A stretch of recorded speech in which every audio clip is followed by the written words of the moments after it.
Hi guys! Welcome to my vlog. So for today's video, pakikintabin natin yung ating oil pump cover sa bandang crankcase or rear shock ng ating motorcycle. So paano? So very easy. We need liha or sandpaper na 400cc or 1000cc at metal polish.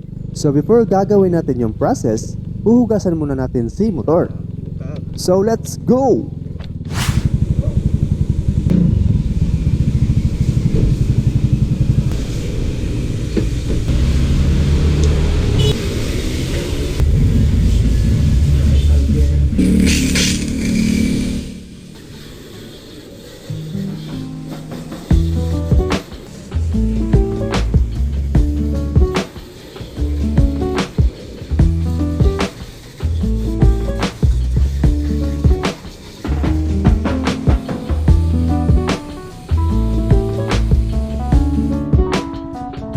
Bago yan guys, bibili muna tayo ng 400 at 1000cc na liha.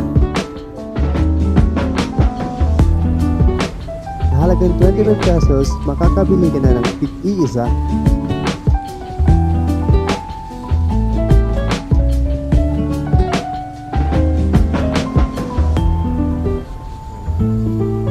So ito yung part na pakikintabin natin. Medyo madry na yung kulay niya. Tawag daw dito guys is oil pump cover. Pero di ako 100% sure na ito talaga yung pangalan niya. But before that, we're going to... Ayun guys, bago tayo mag-uumpisa, kakalasin muna natin yung gulong at tambotso. Tingnan natin kung mababakas natin to. So, let's go!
boss mga bay.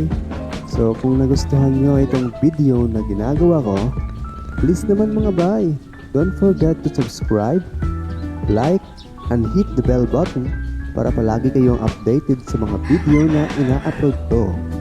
So, as what I said, thank you and goodbye.